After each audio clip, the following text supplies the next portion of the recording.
Pathology એટલે કે મનોચિકિત્સા શાસ્ત્ર, જેમાં આપણે છેલ્લા લેક્ચરમાં વાત કરી ગયા મૂડ એટલે શું, બરાબર. અને મૂડ ક્રિએટ કરી શકાય કે મૂડ ઓફ કેવી રીતે થાય છે, એના કારણો શું છે, આ બધા વિશે આપણે ચર્ચા કરી ગયા. હવે આજે જે છે એ બોધાત્મક વિકૃતિઓ કોને કહેવાય એના વિશે આપણે વાત કરવી છે. અને બોધાત્મક વિકૃતિઓ પાછળના કારણો કયા છે, જેમાં દ્રવ્ય સંબંધી વિકૃતિઓ આવે, જાતીય વિકૃતિઓ આવે. તો આ જે બોધાત્મક વિકૃતિઓ જે છે એની આજે આપણે ટૂંકમાં વાત કરવી છે.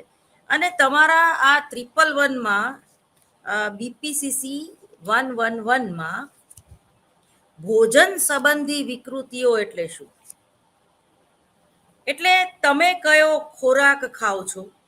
જો તમે આયુર્વેદથી પરિચિત હશો તો તમને ખ્યાલ જ હશે કે આયુર્વેદમાં શું ખાવું અને શું ન ખાવું, અથવા તો કયા પ્રકારનું ભોજન, અને એનો પણ એક પર્ટિક્યુલર જે છે એક સમય હોય છે. અને એ સમય વર્તે જ્યારે આપણે સાવધાન થતા નથી ત્યારે આવી સાયકોસોમેટિક ડિસીઝનો આપણે ભોગ બનતા હોઈએ છીએ. એટલે ખાસ કરીને જે મારે વાત કરવાની છે આજે, એ બે મુદ્દાઓ ઉપર મારે ભાર આપવો છે. એક તો બાલ્યાવસ્થામાં જે આપણે વિકૃતિઓનો ભોગ બાળકો બને છે, અને સાથે સાથે એ લોકો અપરાધ ભર્યું વર્તન કેમ કરે છે એના વિશે પણ મારે આજે વાત કરવાની છે. તો એમાં આપણે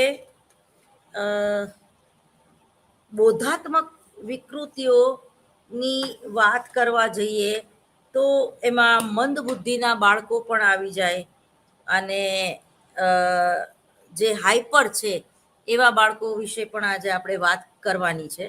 તો વર્તન વિકૃતિઓમાં મગજનો ફાળો મહત્વનો છે, બરાબર. આપણે વારંવાર બોલીએ છીએ તારે મગજ જેવું કંઈ છે કે નહીં, બરાબર.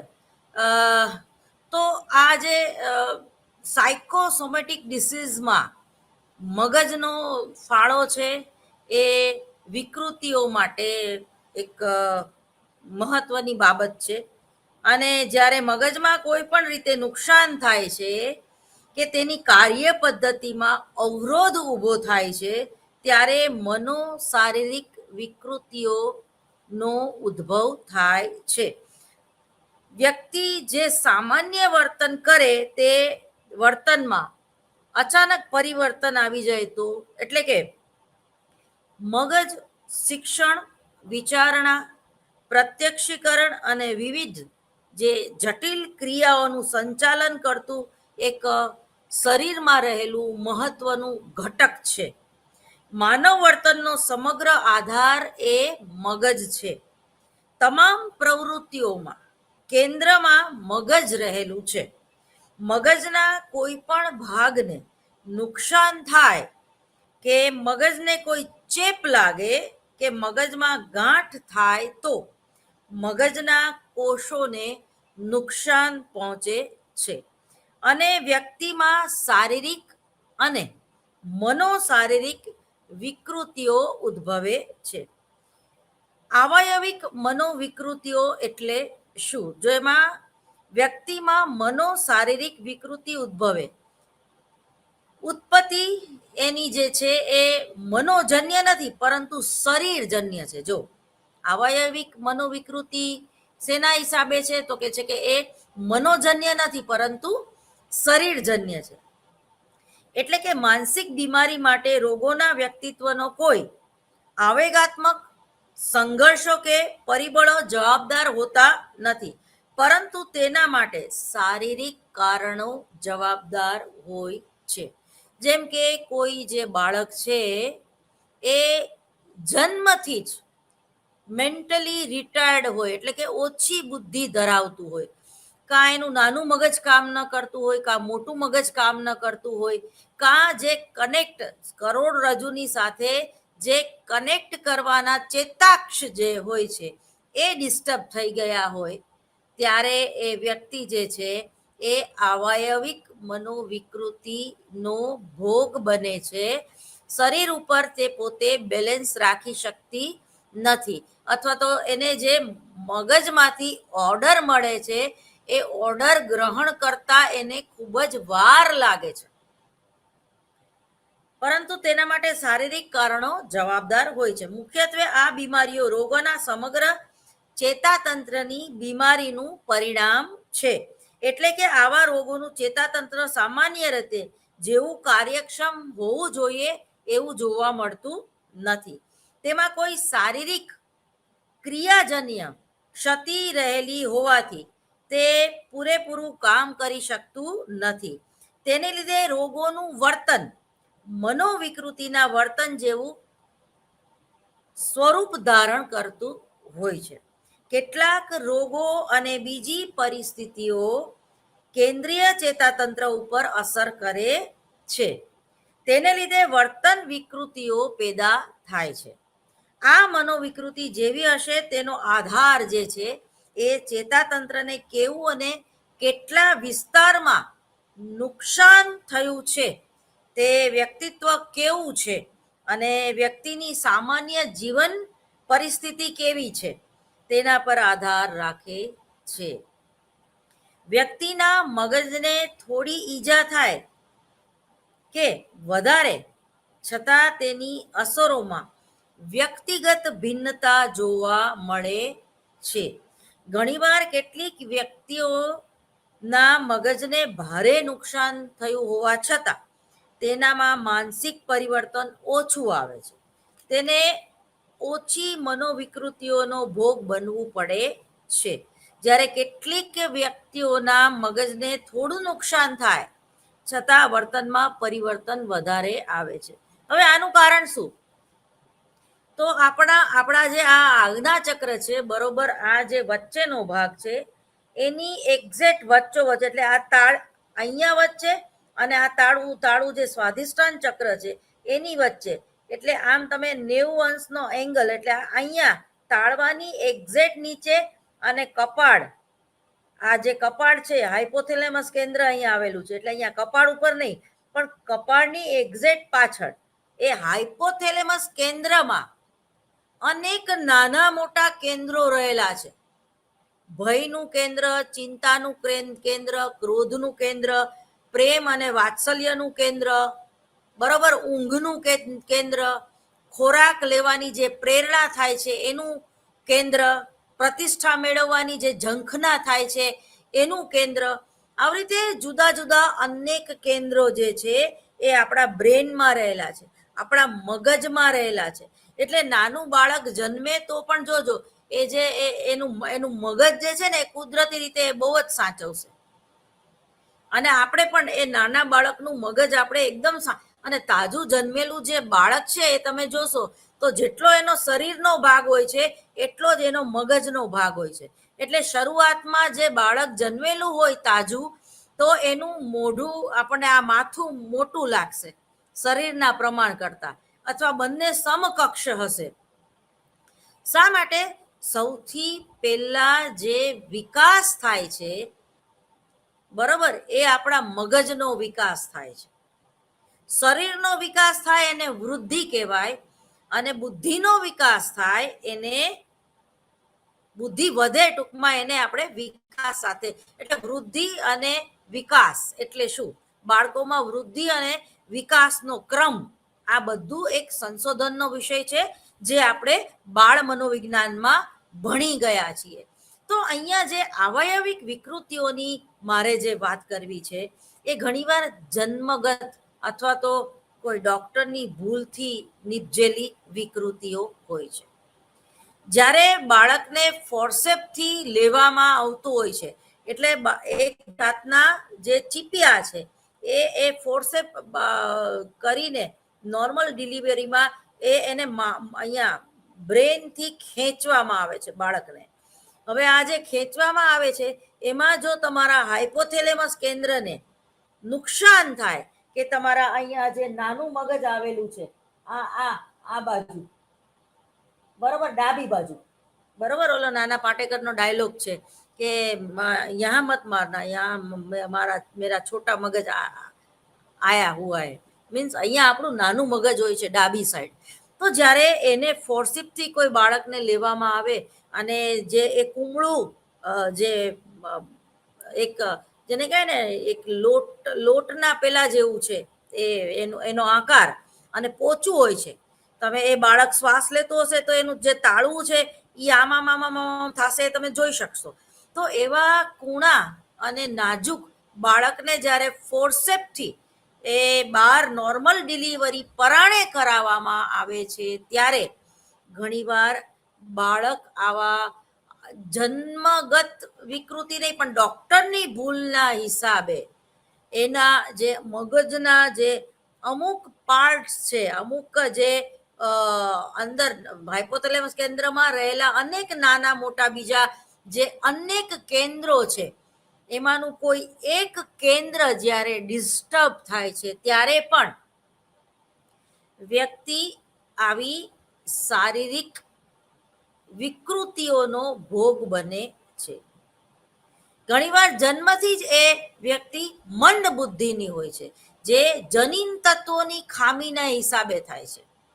કોમ્બિનેશન જે રંગસૂત્રોનું પતિ પત્નીના જ્યારે સંભોગ કરતી વખતે જે સ્ત્રી ગર્ભવતી થાય છે અને જે પુરુષના જે જનીન તત્વો હોય છે અને સ્ત્રીના જે એક એ જે કોમ્બિનેશન જે રંગસૂત્રોનું થતું હોય છે અને એ રંગસૂત્રોની જે એક કે બે રંગસૂત્ર જે નબળા હોય અથવા એનામાં કોઈ વિકૃતિ હોય અને એ જો કોમ્બિનેશનમાં આવી જાય તો બાળક છે એ મંદ બુદ્ધિ ધરાવે છે. એટલે કે જેને આપણે અંગ્રેજીમાં મેન્ટલી રિટાયર્ડ સાવ અથવા તો અમુક અંશે, દાખલા તરીકે કોઈ બાળક 5 વર્ષનું થાય ત્યારે એ માંડ માં કે પપ્પા એવું બોલતા શીખે. એટલે એ લોકોમાં જે વિકાસનો દર છે એ ડિસ્ટર્બ થઈ જાય. વૃદ્ધિ થાય, બાળક દીકરી 12 વર્ષની દેખાતી હોય તો એ 12 વર્ષ પ્રમાણે એનું જે શરીર છે એ આકાર લેવા માંડે, પરંતુ એ બાળકના ફિઝિયોટોમી ઉપરથી, એની બોડી લેંગ્વેજ ઉપરથી તમે તરત જ એને ઓળખી જાઓ છો કે આ મેન્ટલી રિટાયર્ડ છે. જેમ કે એના મોઢામાંથી વારે ઘડીએ લાળ ઝરવી. તમે ને મેં રાની મુખર્જીનું બ્લેક પિક્ચર જોયેલું છે અને ન જોયું હોય તો જોવો, કારણ કે એ બાને તમને અવયવિક વિકૃતિ અને મેન્ટલી રિટાયર્ડ વ્યક્તિ, મંદ બુદ્ધિની વ્યક્તિ જે છે, આ બોધાત્મક વિકૃતિના જે જુદા જુદા પ્રકારો છે તો એના વિશે તમને એક પ્રકાર વિશે જાણવા મળશે. એટલે એનો જે વિકાસનો ક્રમ જે છે એ રૂંધાતો હોય છે, વિકાસનો ક્રમ જે છે એ ડિસ્ટર્બ થતો હોય છે. સોરી. તો આ મગજની જુદી જુદી વિકૃતિઓમાં આવયવિક વિકૃતિઓ એટલે શું, જો એવું પરીક્ષામાં પૂછાય તો આ પ્રમાણેનો જવાબ હોઈ શકે. કેટલાક રોગો અને બીજી પરિસ્થિતિઓ કેન્દ્રીય ચેતાતંત્ર ઉપર અસર કરે છે.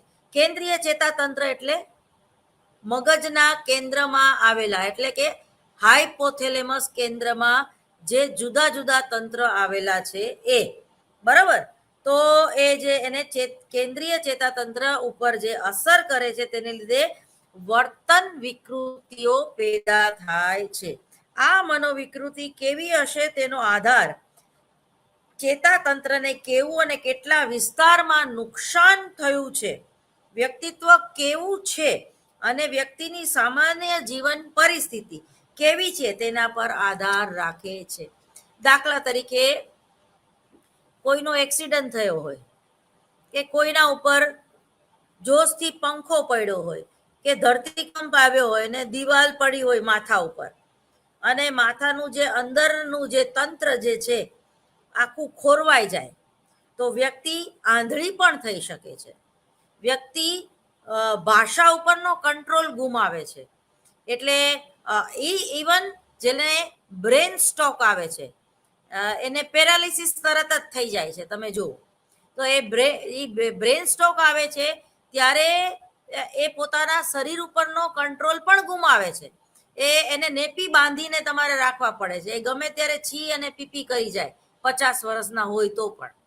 અને એ જ્યારે બોલે છે તો એની જીભ થોતવાય છે, એટલે એ શું બોલે છે એ આપણે સમજી શકતા નથી. એ જ રીતે એને બિચારાને લખી લખીને આપણને કેવું પડે છે. તો જ્યારે કોઈ ન્યુરોસર્જન કે ન્યુરોલોજિસ્ટ આગળ તમે જાઓ છો ત્યારે ખબર પડે છે કે એને બ્રેન સ્ટ્રોક આવવાથી માઇનોર પેરાલિસિસ થઈ ગયું છે. અને જે ફિઝિયોથેરાપિસ્ટ અથવા તો કસરત દ્વારા એનું સોલ્યુશન મેળવી શકાય છે, પણ મગજમાં રહેલા ચેતાતંત્ર જ્યારે નબળા પડી જાય છે ત્યારે વ્યક્તિને આવો બ્રેન સ્ટ્રોકનો એટેક આવે છે. આઘાતજનક અનુભવોને હિસાબે પણ વ્યક્તિને બ્રેન સ્ટ્રોક આવે. વ્યક્તિ જ્યારે ડિપ્રેશનમાં આવી જાય ત્યારે પણ એને બ્રેન સ્ટ્રોક આવે છે. બરોબર, જેમ હાર્ટ એટેક આવે છે એને આપણે એટેક કહીએ છીએ, એમ બ્રેનમાં પણ એટેક આવે છે, બ્રેન સ્ટ્રોક આવે છે. બ્રેન હેમરેજ એ વસ્તુ અલગ છે. બ્રેન હેમરેજમાં તો તમને મગજની અંદર જે જુદી જુદી આપણી લોહીની જે લઈ જવાની જુદી જુદી વેન હોય છે એ તૂટી જાય છે. વધારે પડતી ચિંતાના હિસાબે પણ તૂટી જાય છે, એક્સિડન્ટની એ જરૂર નહીં. વધારે પડતા વિચાર વાયુના હિસાબે પણ એ તમારી બ્રેન જે છે અંદરની જે મગજની જે નસો જે છે, આપણે એમ નથી કહેતા ઘણાને આધા સીસી રહે, ઘણા 24 કલાક માથું દુખતું હોય, એ લોકો ટેન્શનમાં જ રહેતા હોય જે લોકો, તો એ લોકોની એ લોહી અથવા તો શરીરમાં મગજમાં પહોંચતું નથી. હવે આ લોહી પહોંચતું નથી એટલે એ સૂનમૂન બેસી રહે છે. એને કઈ કોઈ વધારે પડતો કોઈ સારો કે ખરાબ અહેસાસ નથી થતો. એ ફીલ કરવાનું છોડી દે છે.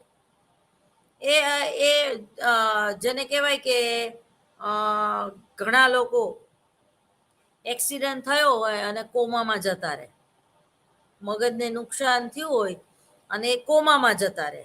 હવે એ નક્કી કોણ કરશે કે એ કોમામાં જતા રહ્યા કે નહીં? તો જે ન્યુરોલોજિસ્ટ છે કે ન્યુરોસર્જન છે એ લોકોએ સર્ટિફિકેટ લખી આપવું પડે છે કે આ વ્યક્તિ કોમામાં ચાલી ગઈ છે. એવા ઘણા બધા સિવિલ હોસ્પિટલમાં આજે પણ આજની તારીખે તમે જુઓ તો એવા કોમામાં કેટલા બધા પેશન્ટ હોય છે. હવે જુદા જુદા 3 ન્યુરોલોજિસ્ટ કે 3 ન્યુરોસર્જનના જ્યારે સર્ટિફિકેટ મળે છે કે આ વ્યક્તિ કોમામાં ચાલી ગઈ છે, તો હવે કોમામાં ચાલી ગઈ હોય એ વ્યક્તિ કેવું ફીલ કરે? તો એ તો બહુ ખરાબ ફીલ કરે, કારણ કે તમે એની પાસે ઊભા છો એને ખબર છે, તમે એની સાથે જે કઈ વાતો કરો છો એ શું વાતો કરી એને બધી જ ખબર છે. તમે એને પ્રેમથી એના માટે બુકે લઈ આવો તો એની એ નોંધ લે છે, પરંતુ એ એની આંખની આઈબ્રો પણ આ રીતના પટપટાવી શકતું નથી. એ જીવતા લાશ બની જાય છે. એ કોઈ શારીરિક મુવમેન્ટ કરી શકતું નથી, એટલે તમને રિપ્લાય નથી આપી શકતું.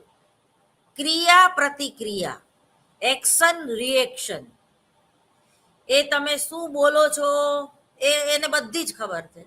પણ એ જે તમે પેલું મુન્નાભાઈ MBBS પિક્ચર જોયું છે ને, બરોબર, હવે આ કોમામાં રહેલી વ્યક્તિ 15 વર્ષે પણ બહાર આવે, 15 દિવસમાં પણ બહાર આવી શકે, 15 કલાકમાં પણ બહાર આવી શકે અને 15 સેકન્ડમાં પણ બહાર આવી શકે. બધા કાન, નાક, ગળા, આંતરડાના બધા ડોક્ટરો જલ્દીથી ઓપરેશન કરી શકે છે, પરંતુ ન્યુરોસર્જન જે છે એને પણ નથી ખબર કે એ ઓપરેશન કરશે કે મગજમાં રહેલી ગાંઠ બહાર કાઢશે તો એ વ્યક્તિ જીવિત પાછી આવશે કે નહીં, કે એ વ્યક્તિ કોમામાં તો નહીં જતી રહે ને. કારણ કે એવું બને કે એ તમારા બ્રેન ટ્યુમર તમને થયું હોય. હવે બ્રેન ટ્યુમર થયું હોય એટલે તમારે અહીંયા મગજનું ઓપરેશન કરાવવું પડે. મગજનું ઓપરેશન કરાવવું પડે. તમે એ ટ્યુમર એટલે કે ગાંઠ એ તો ચલો ચણાના દાણા જેટલી હતી, કાઢી નાખી. પણ એ ચણાના દાણા જેટલી ગાંઠને તમે કાઢી નાખી, પણ આજુબાજુના જે કેન્દ્રો જે છે એ ડિસ્ટર્બ થાય છે. હવે આજુબાજુ જે બગાડ હોય છે ઘણીવાર, કે બીજી ગાંઠ થવાની શક્યતા હોય, અથવા તો બ્રેનમાં જે ગાંઠ થઈ છે એ પણ કેન્સરની જો હોય તો એ ફેલાતી જાય છે. તમે એક ગાંઠનું ઓપરેશન કરશો, 2 વર્ષ પછી એને બીજી ગાંઠ થશે. મેં આવા કેસ જોયેલા છે. મારા કાકાજી સસરાના દીકરો પ્રણવ રાવલ, એને જ આવી રીતે મગજમાં 3 વાર ગાંઠ થઈ. પછી છેલ્લે તો એને આંખનો ડોળો કઢાવી નાખ્યો, કારણ કે એ ગાંઠ જે છે એમાં બ્રેનમાંથી ઉતરી નીચે આવી. તો એક આંખનો ડોળો કઢાવી નાખવો પડ્યો એ ગાંઠની સાથે સાથે. તમે વિચાર કરો, આવા લોકોને કાં એકદમ 24 કલાક સૂઈ રહે છે, કાં એ લોકોની ઊંઘ સાવ હરામ થઈ જાય છે. ટૂંકમાં આ લોકો જીવતા લાશ બની જતા હોય છે. એ ગાંડા નથી, પરંતુ એ લોકો બુદ્ધિ વગરના પણ નથી હોતા. એટલે એ મેન્ટલી રિટાયર્ડ ના કહી શકાય, પરંતુ એક્સિડન્ટને કારણે કે મગજમાં આવી ગાંઠ વારંવાર થવાને કારણે એ જે એનું જે ચેતાતંત્ર જે છે એની જે માનસિક પરિસ્થિતિ છે એ તદ્દન ખોરવાઈ જાય છે, અને એના હિસાબે આવાયવિક વિકૃતિઓનો એ વ્યક્તિ જે છે એ ભોગ બનતી હોય છે. એટલે જ જો આપણા કાનૂનમાં, એટલે કે આપણી અદાલત પણ એને છૂટ આપે છે કે કોઈ 3 ન્યુરોસર્જન એવું કહી દે કે આ વ્યક્તિ એને બ્રેન ડેથ થયેલી જાહેર કરવામાં આવે, અને એના જે કુટુંબીજનો છે એ નિર્ણય લઈ શકે છે કે આને જો બ્રેન ડેથ તમે જાહેર કરી દીધી છે તો એના દરેક ઓર્ગનનું અમે દાન કરવા માંગીએ છીએ. તો આવી બ્રેન ડેથ જાહેર થયેલી કોઈ પણ વ્યક્તિ, કોઈ પણ ઉંમરની વ્યક્તિ, એની આંખ પણ દાનમાં લઈ શકાય, એનો બોન બેરો પણ દાનમાં લઈ શકાય, એની કિડની, એનું પિત્તાશય, એનું હાર્ટ, દરેક વસ્તુ કાઢી લેવામાં આવે છે. કારણ કે હાર્ટ તો ધબકે છે. હાર્ટ થી એ વ્યક્તિ, એટલે તમે વિચાર કરો કે એ વ્યક્તિને એનેસ્થેસિયા આપીને એના શરીરના બધા જ અંગો કાઢી લેવામાં આવે છે, અને એ જીવતા કાઢવામાં આવે છે.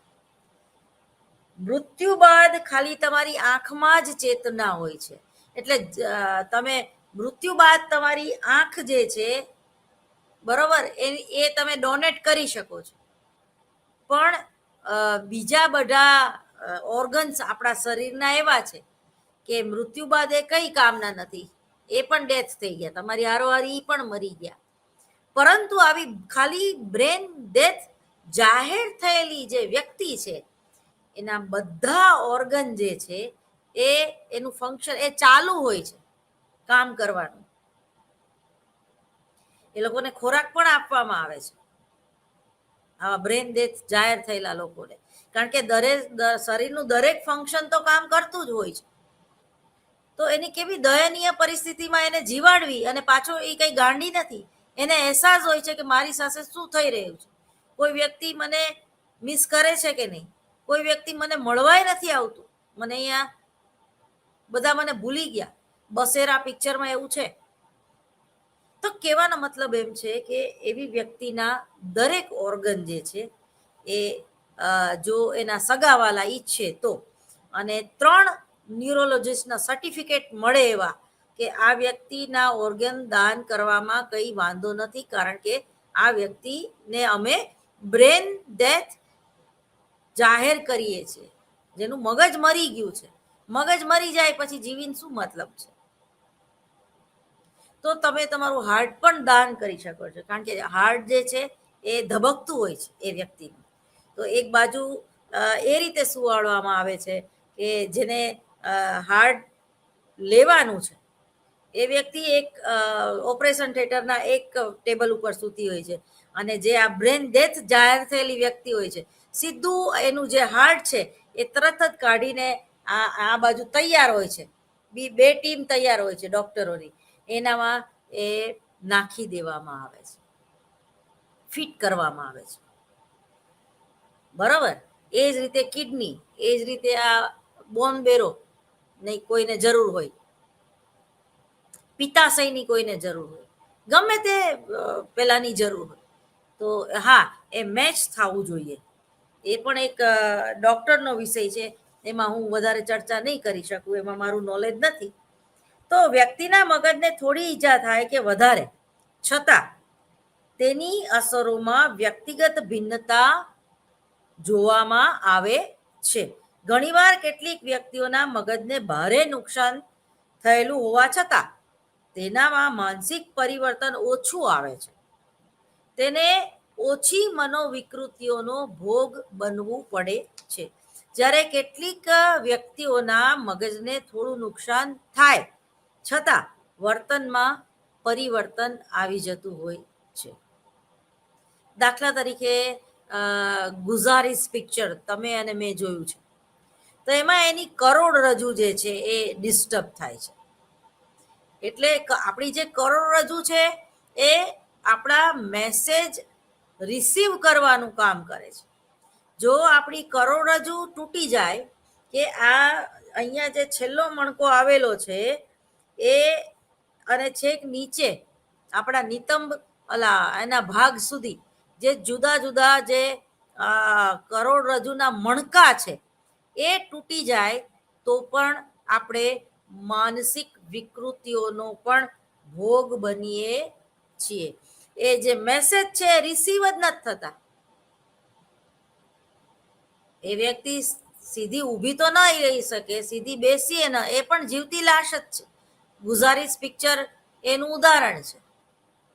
પરંતુ એનું બ્રેન કામ કરતું હોય છે, પણ બ્રેન ઓર્ડર છોડે પણ એ ઓર્ડર ક્યાંય મળતા નથી. એટલે એની મેળા એ પોતે નાહી નહીં શકે, એને ઈચ્છા થશે નાહવાની તો એ બીજાને કહેશે કે મને નવડાવો, પોતે નહીં નાહી શકે. તો એને આવયવિક વિકૃતિઓ કહેવાય. મગજને નુકસાન થવાથી ઉદ્ભવતીની જે ખામીઓ છે આ છે. જ્યારે વ્યક્તિગત મગજને કોઈ પણ પ્રકારની શારીરિક અકસ્માતના લીધે કોઈ ચોક્કસ ભૌતિક ઈજા ઘણા મોટા પ્રમાણમાં થઈ હોય તો તેની અસર વ્યક્તિની માનસિક પ્રક્રિયાઓ પર પડે છે. આ ઈજાને લીધે કયા પ્રકારની માનસિક પ્રક્રિયાઓ ખંડિત થશે તેનો આધાર મગજનો કયો ભાગ ઈજા પામ્યો છે તેના પર રહે છે. આ હકીકત સ્પષ્ટ રીતે સમજવા માટે મગજનું કાર્ય વિભાજન સમજવું પડે છે. જ્યારે નાનું બાળક ઝાડ ઉપરથી કે દાદરા ઉપરથી કે અગાસીમાંથી પડી જાય, તો કોઈ વ્યક્તિ હથિયારથી મગજમાં ઈજા થઈ હોય, તો બંદૂકની ગોળી મગજમાં ઘૂસી ગઈ હોય કે બોમ્બને લીધે મગજમાં ઈજા થઈ હોય, ત્યારે વ્યક્તિના સમગ્ર વર્તન પર તેની અસર જોવામાં આવે છે. મગજમાં ઈજા કેટલા પ્રમાણમાં થઈ છે અને મગજના કયા ભાગ પર થઈ છે તેના આધારે વ્યક્તિ કેવા પ્રકારની માનસિક વિકૃતિઓ અનુભવે છે તે નક્કી થઈ શકે છે. ઘણીવાર ઝેરી દવાઓથી મગજ પર અસર થાય છે. આ પ્રકારની દવાઓમાં સોમલ, પોટેશિયમ, સાયનાઇટ, અફીણ અને બાર્બિક્યુરેટનું ઘણું મોટું પ્રમાણ જોવા મળે છે. જે આ હેરોઇન ને આ બધી જે માદક દ્રવ્યો છે એની વાત છે. કેટલીક વાર એવું બને છે કે વ્યક્તિ આપઘાત કરવાના ઈરાદાથી ઝેરનું પીણું એટલે કે ઝેરી દવા પી જાય, પરંતુ બચી જતી હોય છે, તો તેના મગજને 100% નુકસાન પહોંચે છે. ચેતાતંત્રમાં કોઈ રોગ થવાથી જુદા જુદા પ્રકારની ગાંઠો થાય છે. આ પ્રકારની ગાંઠો થવાથી મગજના વિવિધ ભાગો પર પણ તેનું દબાણ આવે છે અને મગજના કાર્યો પર ઘેરી અસર જોવા મળે છે. દરેક વ્યક્તિના ચેતાતંત્રમાં થયેલું નુકસાન સહન કરવાની શક્તિની અમુક મર્યાદા હોય છે અને જ્યારે એ મર્યાદા બહાર નુકસાન થાય ત્યારે જ મનોવિકૃતિ પેદા થાય છે. મગજમાં ક્ષતિ કે નુકસાન કે ચેપ કે ગાંઠને લીધે ઉદ્ભવતી સ્થિતિને લીધે નીચેના લક્ષણો ખામીઓ જોવા મળે છે. જેમ કે સ્મૃતિમાં ઘટાડો, એટલે કે યાદ શક્તિમાં ઘટાડો, તમને કંઈ યાદ ન રહે. વ્યક્તિના મગજને ક્ષતિ થાય કે અકસ્માતે મગજના ભાગોમાં કોઈ નુકસાન થાય તો તે તાજેતરમાં બનાવો યાદ કરવા નોંધપાત્ર રીતે તેને મુશ્કેલી પડતી હોય છે. જ્યારે તે દૂરના ભૂતકાળના બનાવને યાદ રાખી શકે અને નવા કોઈ પણ અનુભવોનું ધારણ કરી શકતી નથી, અથવા તો જો કોઈ બનાવ બને તો તેને માત્ર અમુક મિનિટો પૂરતો જ એ બનાવ યાદ રહે છે. તે લાંબા ગાળાની સ્મૃતિમાં બનાવ કે અનુભવને સંચિત કરી શકતી નથી. જેને પેલું આપણે આમિર ખાનનું પિક્ચર જોઈ ગયા, શોર્ટ ટાઈમ મેમરી લોસ. એ પોતે ઘરેથી બહાર નીકળે તો એને એ સાથે કાગળ રાખતો, એના પોતાના ઘરના એડ્રેસનું ને બધું. એલ્ઝાઇમર નામના રોગમાં પણ આવું થાય છે. તો એ જેને કહેવાય ને, એ ભૂલી જાય છે કે હું કોણ છું, મારું નામ શું છે, હું શા માટે અહીંયા રેલવે સ્ટેશન આવ્યો છું. તો એ ચિઠ્ઠી પોતે રાખી મૂકે છે, પછી અચાનક જ એને અમુક સમય જાય એને યાદ આવે છે કે હા હું, અથવા કોઈ તેને યાદ કરાવે તો પાછું એને બધું યાદ આવવા માંડે છે, જેને સ્મૃતિ હાસ કહેવામાં આવે છે. તો આ પણ એક પ્રકારની વિકૃતિ છે. યોગ્ય ક્રિયાઓ કરવામાં મુશ્કેલી. મગજને ક્ષતિ થવાને લીધે વ્યક્તિને ઘણીવાર સમય, સ્થળ, અવકાશ, પોતાની ઓળખ, પોતાનો બિઝનેસ કે કોઈ પણ વસ્તુ યાદ રહી નથી રહેતી. તેના સંબંધીઓ કોણ છે એ પણ એને યાદ નથી રહેતું. આ વ્યક્તિ જાણતી કે અજાણી બની જાય છે. ક્યારેક કેવા પ્રકારનું વર્તન કરશે તે કંઈ કહી શકાતું નથી. જ્યાં સુધી સીધું ચાલે ત્યાં સુધી ચાલે, પણ જો એકવાર એ મગજ કામ કરવાનું બંધ થઈ ગયું તો એ ક્યાં સુધી બંધ રહેશે એનું કોઈ પેલું જ નહીં. ઘણા આમાં ઓલો રેડિયો વાગતો હોય ને અચાનક બંધ થઈ જાય, પછી આપણે આમ થપથપાવી અને પાછો અચાનક અઠ્ઠે ગઠ્ઠે ચાલુ થઈ જાય, એના જેવી હાલત થાય છે. શિક્ષણ, સમજ અને નિર્ણય શક્તિમાં ઘટાડો થાય છે. એ નવું કંઈ શીખી નથી શકતા. મગજને નુકસાન થવાથી કે મગજમાં ક્ષતિ ઉત્પન્ન થવાથી વ્યક્તિની વિચાર શક્તિ અસ્પષ્ટ બની જાય છે. વિચાર શક્તિમાં ઘટાડો થતો જોવા મળે છે અને વિચારો અચોક્કસ બને છે. ભવિષ્યના આયોજનોમાં અચોક્કસ પણ બને છે. અમર્ત ખ્યાલોને સમજવાની શક્તિ એ ગુમાવે છે. હવે એના પછી છે આવેગાત્મક નિયંત્રણમાં ઘટાડો. વ્યક્તિના મગજને ઈજા થાય છે કે મગજના ભાગોને કોઈ કારણસર નુકસાન થાય છે તો વ્યક્તિ આવેગાત્મક નિયંત્રણ ગુમાવી બેસે છે. વ્યક્તિને કયા સમયે કયો આવેગ અને કેટલા પ્રમાણમાં અભિવ્યક્ત કરવો તેની ખબર પડતી નથી. ઘણીવાર તે આવેગાત્મક પરિસ્થિતિમાં આવી પડે તો તે આવેગના અનુભવ પર પછી નિયંત્રણ લાવી શકતા નથી.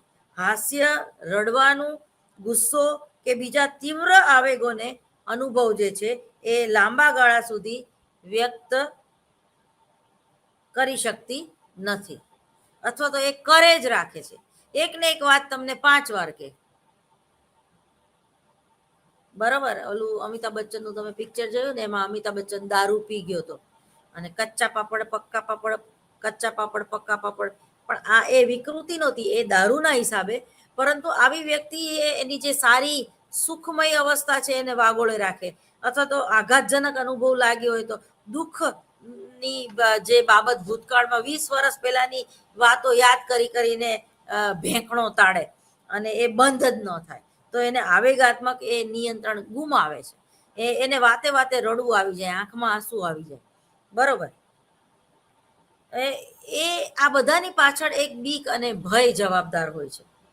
પાંચમું છે સાંભળવા અને બોલવામાં મુશ્કેલી અનુભવી. વ્યક્તિના મગજને નુકસાન થવાથી તેને વાણી વ્યવહાર કરવામાં મુશ્કેલી પડે છે. તે લખેલ કે બોલાયેલ ભાષાને યોગ્ય રીતે સમજી કે એનો અર્થ કાઢી શકતો નથી. તે જ રીતે બોલચાલની ભાષામાં પણ તેને મુશ્કેલી પડે છે. વ્યક્તિ પોતાના વિચારો લેખિત કે મૌખિક રીતે યોગ્ય રજૂઆત કરવામાં નિષ્ફળતા અનુભવે છે. એના પછીનું જે લક્ષણ છે સ્નાયવિક પ્રવૃત્તિઓમાં મુશ્કેલી. મગજમાં ક્ષતિ થવાને લીધે એ કોઈ પણ કારણસર હોય, બરાબર, વ્યક્તિ સ્નાયવિક સંયોજનોમાં મુશ્કેલી અનુભવે છે. તેને લખવામાં, ચિત્ર દોરવામાં કે વસ્તુઓને એકત્રિત કરવામાં કે જેમાં ખાસ કૌશલ્યની જરૂર પડે છે તેવી પ્રવૃત્તિઓ કરવામાં તે મુશ્કેલીઓ અનુભવે છે. મગજમાં વિકૃતિ આવવા કે કોઈ પણ પ્રકારની ક્ષતિને લીધે વ્યક્તિની રોજિંદી પ્રવૃત્તિઓની કક્ષા નિમ્ન બની જાય છે. વ્યક્તિ પોતાના અંગત આરોગ્યની સંભાળમાં બેદરકારી દાખવે છે. સાથે સાથે જાતીયતા, ભાષા, વિચારો વગેરેમાં પણ નૈતિકતાનો અભાવ જોવા મળે છે. એ પછી છે પ્રેરણાત્મક વર્તનમાં ખામી. વ્યક્તિ પોતાની જાતે પ્રેરિત થઈ જાય, કોઈ કામની શરૂઆત મગજમાં ખામી ઉદ્ભવે તો તે કરી શકતી નથી. તેને વારંવાર પછી શું કરવું તેના માટે સૂચનો કરવા પડે છે. તે જે બાબતો જાણતો હોય તે કરવામાં પણ તેને મુશ્કેલી અનુભવાય છે. એના પછીનું છે આવેગ અભિવ્યક્તિમાં મુશ્કેલી. ઘણીવાર મગજમાં ક્ષતિ થવાથી કે મગજમાં કોઈ વિકૃતિ ઉદ્ભવવાથી વ્યક્તિ આવેગાત્મક અભિવ્યક્તિમાં પણ મુશ્કેલી અનુભવે છે. કોઈ પ્રસંગે જે આવેગની અભિવ્યક્તિ કરવી હોય તે થઈ શકતી નથી. એટલે જેને કહેવાય કે જ્યારે ઘોડો દોડાવવો હોય ત્યારે જ ન દોડે. પરીક્ષામાં આપણે પેપર દેવા જઈને અચાનક બધું ભૂલી જઈએ, બરોબર, જ્યારે જે એમ કે જે કામ કરવાનું હોય ત્યારે ન કરી શકીએ. એ પછી છે મસ્તિષ્ક ક્ષતિમાં થતી વિકૃતિઓ, મગજમાં થતી વિકૃતિઓ, બરાબર. આધુનિક યાંત્રિક યુગમાં મસ્તિષ્ક કે માથાને ઈજા થવાથી, માથાને નુકસાન થવાથી ની શક્યતા ઘણી વધી જાય છે. પડી જવાથી કે પ્રહારોથી કે ટ્રેન અકસ્માતથી કે દ્વિચક્રીય વાહન પરથી પડી જવાથી કે વાહનો અથડાવાથી કે બહુમાળી મકાનોમાં કામ કરતા પડી જવાથી કે ધરતીકંપથી કે અન્ય કોઈ રીતે થયેલા મસ્તિષ્કના અકસ્માતને નુકસાન પહોંચે છે. જો સામાન્ય ઈજા થાય તો હોસ્પિટલમાં થોડો સમય દાખલ કર્યા પછી સારું થઈ જતું હોય છે, પરંતુ ઘણીવાર વધારે ઈજા થાય તો વ્યક્તિ વર્તન વિકૃતિઓનો ભોગ બને છે. અમેરિકા દર વર્ષે 70 થી 80 લાખ લોકો મોટર કે વ્હીકલના અકસ્માતોને કારણે માથાની ઈજાનો ભોગ બને છે. તેનામાં કેટલાકને તો માત્ર સામાન્ય ઈજા થઈ હોય છે, તેનામાં કોઈ વિકૃતિ દેખાતી નથી. તેમને થોડા સમય બાદ એ સારવાર પછી ઘરે પાછા હોસ્પિટલમાં મોકલી દેવામાં આવતા હોય છે. આપણામાંના ઘણા ખરા માણસોને ગમે તે સમયે માથામાં થોડી ઘણી ઈજા થાય તો આપણે એની તરત જ નોંધ લેતા હોઈએ છીએ. આપણે અમુક માનસિક રોગના દર્દીઓનો ઇતિહાસ જોઈએ તો પણ જાણવા મળશે કે તેના સગા સંબંધીઓ માનસિક રોગનો સંબંધ નાનપણમાં થયેલા નાની મોટી માથાની ઈજા સાથે જોડે છે. જો ઘણીવાર તમને માથામાં તમે એકદમ જોશથી ભટકાવ થાંભલા અરે મોબાઈલ તમારા હાથમાં હોય અને મોબાઈલમાં જોતા જોતા જતા હોય ને જોશથી તમે થાંભલા અરે અટકાવ અને માથામાં તમને આવડું મોટું ઢીમડું થઈ જાય પણ લોહી બોય કાંઈ ન નીકળે, પણ છતાંય તમારે સીટી સ્કેન કરાવવું જોઈએ, છતાંય તમારે ડૉક્ટરની સલાહ લેવી જોઈએ. કારણ કે ઘણીવાર એવું બને કે એ ઢીમડું જે છે એ અઠવાડિયું રહે, તમને અંદર શું ઈજા થઈ એની તમને ખબર ન હોય. ઘણીવાર આપણે કહીએ છીએ કે મૂઢ વાગ્યો છે, બરાબર, ખાલી એક લીલું ચકામું થઈ ગયું હોય પણ એ દુખે કેવું, જેનો એક્સિડન્ટ થયો હશે એને ખબર હશે. તમને ક્યાં તમારો એક્સિડન્ટ થયો તમને ક્યાંયથી લોહી ન નીકળ્યું પણ માથામાં ઢીમડું થઈ ગયું તો ત્યારે પણ સીટી સ્કેન કરાવવું ખૂબ જરૂરી છે. કારણ કે અંદર તો નુકસાન નથી થયું ને એ જાણવા માટે. જો અંદર નુકસાન થયું હોય તો પણ એ વ્યક્તિમાં કંઈક યાદ શક્તિ એની ઓછી થઈ જવી, સમજણ શક્તિ ઓછી થઈ જવી, કે હાથ પગ કે જે વર્તન જે છે એના ઉપરનો કાબુ ગુમાવો, ઘણા બધા એની આડઅસર હોય છે. ઊંઘ હરામ થઈ જવી અથવા તો વધારે પડતું ખાવુદ્રું થઈ જવું, બરોબર, ભૂખના કેન્દ્રો ડિસ્ટર્બ થયા હોય એને એની ખાવાની ભૂખ જ મરી જાય છે અને એ વધારે ખાવુદ્રું થઈ જતું હોય છે.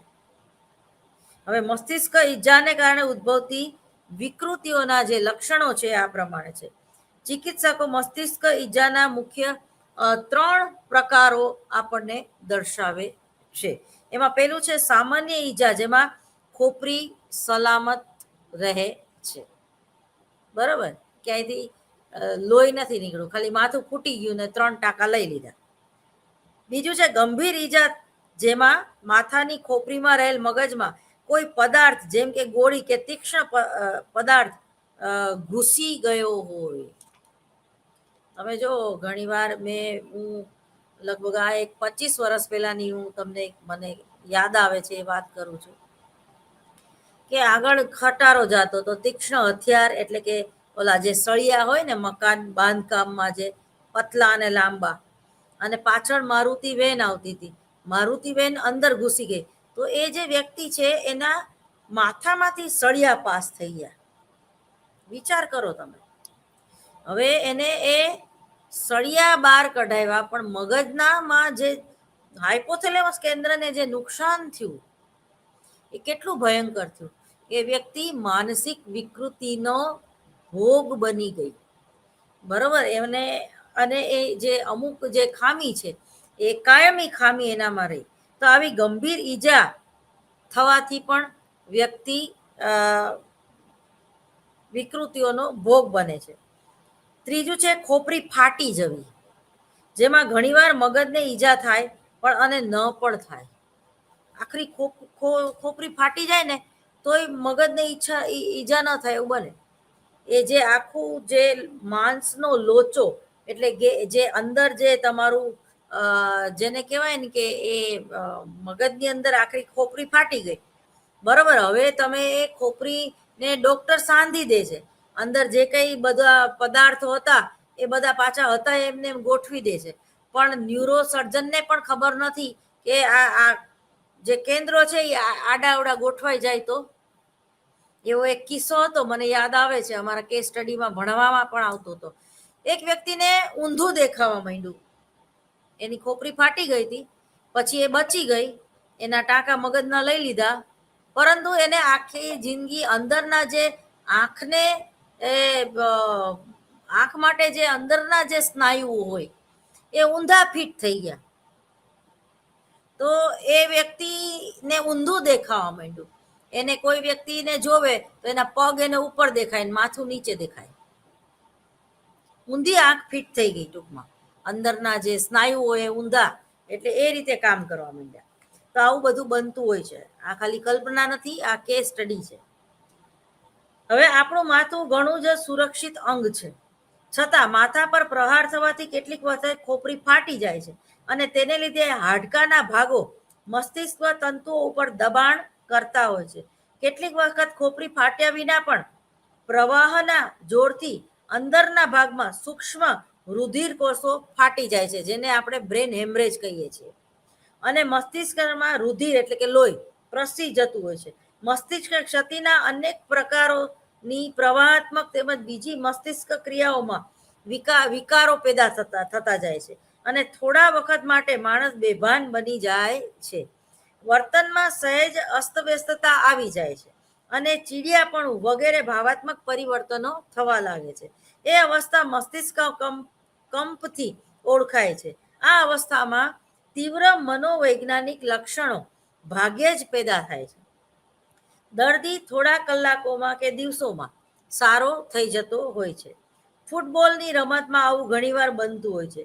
અમુક ખેલાડીને સખત વાગે તો તેનું મગજ બેરું થઈ જતું હોય છે, મગજ કામ કરવાનું બંધ કરી દે.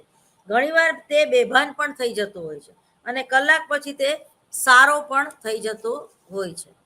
કેટલીક વખત મસ્તિષ્ક ક્ષતિ ઘણી તીવ્ર હોવાથી અને ખોપરીમાં મસ્તિષ્કની અંદરનો ભાગ તેની મૂળ સ્થિતિમાં સહેજ ખસી જવાથી અને દબાઈ જાય તો પણ આ આકસ્મિક અવસ્થામાં મસ્તિષ્ક ઉપરનું પણ જે આપણે કંટ્રોલ હોય છે એ ગુમાવીએ છીએ, જેને ચેતા રોગ વિકૃતિ કહેવામાં આવે છે. માથાના દુખાવાની ફરિયાદ જે વ્યક્તિ વારંવાર કરે છે તેને ચક્કર આવે છે, જેનામાં નબળાઈ હોય છે કે બેચેની અને કેટલાક કિસ્સાઓમાં ઉન્માદના લક્ષણો પણ જોવા મળે છે.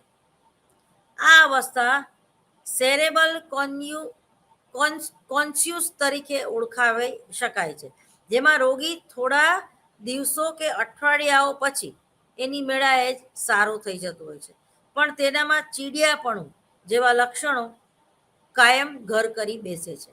કેટલાક કિસ્સાઓમાં મસ્તિષ્ક તંતુઓ ખરેખર ફાટી જતા હોય છે. ક્યારેક તો ખોપરીમાં હાડકાનો અમુક ભાગ મગજમાં પેસી જતો હોય છે. આ જાતની ઈજા માથામાં ગોળી વાગવાથી કે ભાલો વાગવાથી કે બીજા પદાર્થોના ઘાથી પણ પરિણમે છે, અથવા ઘણીવાર મસ્તિષ્કના આંતરિક ભાગના વિઘટનથી પેદા થાય છે. આ અવસ્થા સેરેબલ લેસેરેશન કહેવામાં આવે છે. આમાં રોગી પ્રથમ અવસ્થા અનુભવે છે અને ત્યારબાદ બેભાન થઈ જતી હોય છે. પછી ધીમે ધીમે દર્દી જે છે એ ભાનમાં આવે છે અને દર્દી ભાનમાં આવ્યા પછી માથામાં દુખાવાની ફરિયાદ કરે છે. તે પ્રકાશ અને અવાજ પ્રત્યે આત્યંતિક સંવેદનશીલ બની જાય છે. મોબાઈલના વધારે પડતા ઉપયોગથી પણ એમાંથી મોબાઈલમાંથી નીકળતા જે વેવ છે એ વ્યક્તિ પછી પ્રકાશ ઝીલી શકતું નથી, એને અંધારામાં જ રહેવું પડે છે. એ પ્રકાશ જીવે તો એનો જીવ ઊંચો થઈ જાય છે, એ સહન જ નથી કરી શકતું. બરાબર, તો આ મોબાઈલ વિકૃતિઓથી પણ આવી વિકૃતિ આવી શકે. જે લોકો વધારે પડતો મોબાઈલનો ઉપયોગ કરે છે એ લોકો પછી પ્રકાશમાં જઈ શકતા નથી. તેને હરવા ફરવાથી પણ ચક્કર તેમજ ઉબકા આવે રાખે છે. બરોબર, તેને ઉલટી પણ વારંવાર થાય છે. રોગી દિવસો સુધી એ માંદો જ પડ્યો રહે છે અને તેને ઝીણો ઝીણો તાવ પણ આવે રાખે છે. તેની નાડીના ધબકારા ધીમા પડી જાય છે, તીવ્ર બની જતા હોય છે અને માનસિક રીતે તે બેભાન, એટલે જેને કહેવાય કે ગુરિયલ, જેને આપણે એને કંઈ ખબર જ નથી હોતી આજુબાજુના વાતાવરણની. ક્યારેક ભાનમાં આવે તો વળી ક્યારેક તે બેભાન પણ થઈ જતો હોય છે. ભાનમાં આવે ત્યારે તે ગમે તેમ લવારો પણ કરે છે. દેશકાળના રોગીને ભાન પણ રહેતું નથી. તેને જુદા જુદા અવાજો સંભળાતા હોય છે તેવું લાગે છે. ભયથી એ બીકથી ડર્યા કરે છે. પેલું બિપાશા બાસુનું એક પિક્ચર આવ્યું હતું ને, મર્ડર પિક્ચર નહીં, પણ એને સતત કાનમાં કોઈ એના કાનમાં જોશથી કોઈ રાડું પાડતું હોય એવું જ એને સંભળાતું હતું. સામાન્ય કામકાજ માટે ઉત્સુકતા દર્શાવે છે. ઘણીવાર રોગી સારો પણ થઈ જતો હોય છે, પણ પહેલા જેવું જે માનસિક સ્વાસ્થ્ય હોય છે એ તો એને ગુમાવી દીધેલું જ હોય છે. સારા થયા પછી સહેજ બૌદ્ધિક મંદતા આવી જતી હોય છે. રોગીનું ચેતાત્મક નિયંત્રણ પણ શિથિલ થઈ જતું હોય છે. ખોપરીમાં વધારે ઈજા થવાથી કે ખોપરી ફાટી જવાને લીધે કે અતિશય મસ્તિષ્ક ક્ષતિના કિસ્સાઓમાં મસ્તિષ્કના અંદરના ભાગમાં રુધિર પણ નીકળતું હોય છે. આ લોકોનો પ્રસાર અમુક ભાગમાં જ થાય છે. ઘણીવાર મસ્તિષ્કના અંદરના ભાગમાં અનેક સ્થળે પ્રસરી જતું હોય છે, જે સ્થિતિમાં લોહીનું પ્રસારણ નાના બિંદુઓના રૂપમાં મર્યાદિત હોય છે. તે અવસ્થા કે સ્થિતિને પેટેચિયલ હેમોરેજની સ્થિતિ કહેવામાં આવે છે. ઘણીવાર મસ્તિષ્ક ક્ષતિમાં આ અવસ્થામાં અમુક અંશે ઉપસ્થિત હોય છે, જેમાં વિઘાતક મસ્તિષ્ક ક્ષતિના દાખલાઓમાં લોહી આખા મસ્તિષ્કમાં પ્રસરી જાય છે. હરીફાઈમાં ઇનામ મેળવવા માટે રમતા ખેલાડીઓ અને પહેલવાનો માથામાં વાગવાથી ઘણીવાર બેભાન બની જાય છે અને કલાકો સુધી આવી બેભાન અવસ્થામાં રહે છે. તેમની આ સ્થિતિને પેટેચિયલ હેમોરેજ કહેવામાં આવે છે. જે ખેલાડી કે પહેલવાન અનેક વખત માથામાં વાગવાથી નીચે પડી જાય છે, તેના મસ્તિષ્ક તંતુઓના અમુક ભાગમાં કાયમ માટે નુકસાન થઈ જાય છે અને પરિણામે તેનામાં એકાગ્રતાનો અભાવ અને સ્મરણ શક્તિ જે છે એની શિથિલતા એમાં જોવા મળે છે. અનૈચ્છિક ચેષ્ટાઓ વગેરે એના લક્ષણો છે. જે મસ્તિષ્ક ક્ષતિથી ભારે વિદારણ કે ક્ષતિ થાય છે, તો તે ક્ષતિના સ્થળે પુષ્કળ લોહી પ્રસરે છે. લોહી મસ્તિષ્કના લલાટ ખંડ કે શંખ ખંડમાં પણ પ્રસરે છે. ઘણીવાર અમુક કિસ્સાઓમાં સમગ્ર મગજમાં લોહીના પ્રસારણને કારણે રોગીનું મરણ પણ નીપજતું હોય છે, મૃત્યુ પણ નીપજે છે. ભારે મસ્તિષ્ક ક્ષતિના કિસ્સાઓમાં વ્યક્તિ તદ્દન બેભાન બની જતી હોય છે અને નાડી ઉષ્ણતામાન અને લોહીના દબાણ વગેરે ઉપર એની અસર થતી હોય છે. કેટલાક કિસ્સાઓમાં રોગી દિવસો સુધી કે અઠવાડિયા સુધી બેભાન બની જતી હોય છે. જો બચી જાય તો સનેપાતની સ્થિતિમાં આવી પ્રલાપ કરે છે. તે તીવ્ર આવેશ અવસ્થા અને ભ્રમો દર્શાવે છે. રોગી સામાન્ય રીતે ચિંતાતુર, બેચેન તેમજ અવાજો કર્યા કરે છે. તે સતત ગમે તેવી અસંબંધિત વાતો પણ કરે રાખે છે. તેને પોતાની વિકૃત હાલતનું પણ ભાન રહેતું નથી અને અમુક મહિનાઓ પસાર થઈ જતા હોવા છતાં પણ જે ચિહ્નો જે છે એ ઘણીવાર નાબૂદ પણ થઈ જતા હોય છે. આ સમયની પરિસ્થિતિ સાથે એ તાલમેલ ફરીવાર નિભાવવા માંડે છે. એટલે એ વ્યક્તિનું મનોબળ કેવું છે, એને કઈ રીતે ટ્રીટમેન્ટ આપવામાં આવે છે. ઘણીવાર કોઈ આવી વ્યક્તિ જે છે, સ્પોર્ટ્સમેન છે કે કોઈ કવિ કે લેખક છે, એ જ્યારે આવી વિકૃતિઓનો ભોગ બને છે ત્યારે જો એની પોતાની ગમતી પ્રવૃત્તિઓ ચાલુ રાખે, જેમ કે કવિતા લખવી કે અથવા તો લાઇબ્રેરીનો ઉપયોગ કરવો, વાંચવું, નવું નવું નોલેજ મેળવવાની જેનામાં વૃત્તિ જે છે, એ ભલે એને પેરાલિસિસનો એટેક આવી ગયો હોય કે એને બ્રેન સ્ટ્રોક આવી ગયો હોય કે કોરોના કાળની મહામારીમાંથી એ માંડ બચીને બહાર નીકળ્યો હોય અને એ મૃત્યુના મુખમાંથી પાછો આવી ગયો હોય તો ઘણીવાર ફિઝિયોથેરાપી કરવાથી પણ વ્યક્તિમાં આ પ્રકારના જે લક્ષણો છે એ ધીમે ધીમે સાવ દૂર થઈ જાય છે અને પહેલાંની જેમ જ એ પાછો એને સાવ પેરાલિસિસ મટી જાય છે. બની શકે કે એના અંગૂઠા કે આંગળામાં એની અસર રહી જાય, અથવા તો થોડુંક મોઢું વાંકું આ રીતના રહી જાય, અથવા તો બોલવામાં એને લોચા પડે, થોડુંક થોથવાય, પણ એમાંથી ટૂંકમાં બહાર આવી જતી હોય છે.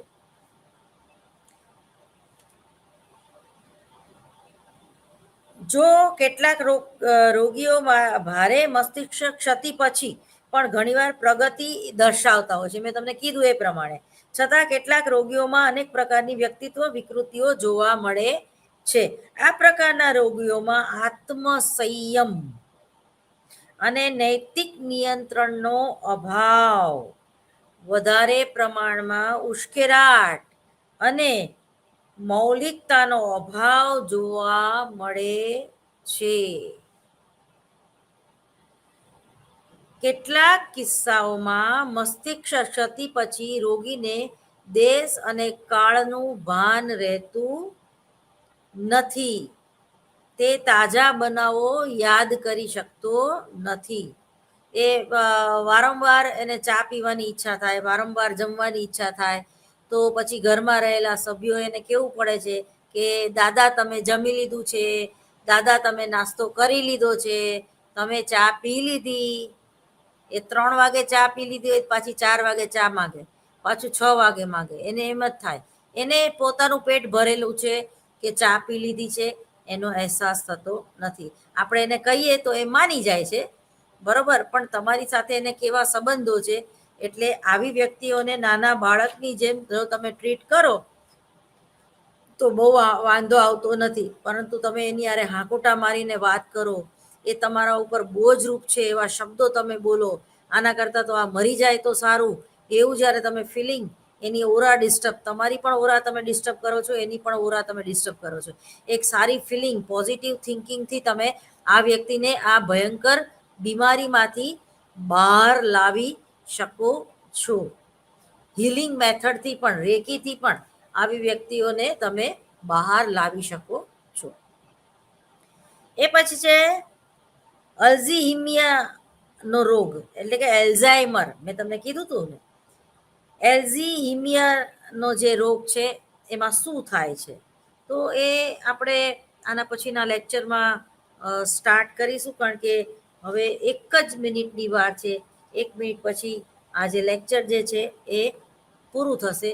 તો આ જે તમારું પેપર જે છે BPCC 111, એટલે કે 111, જે છે સાયકોસોમેટિક ડિસીઝમાંથી કઈ રીતે બહાર આવવું, એનો ઇતિહાસ શું છે, એની ફ્રોઈડે એના વિશે આપણને શું વાત કરી છે, ઈડ ઈગો અને સુપર ઈગો પણ એમાં એની જે થેરાપી છે એને આપણે ધ્યાનમાં લેશું પછીથી. પરંતુ એનેથી તમે પરિચિત છો લગભગ મનોવિજ્ઞાનના વિદ્યાર્થીઓ, એટલે હું એની વાત નથી કરતી, કારણ કે આપણો જે આ કોર્સ છે એ બહુ લેન્ધી છે.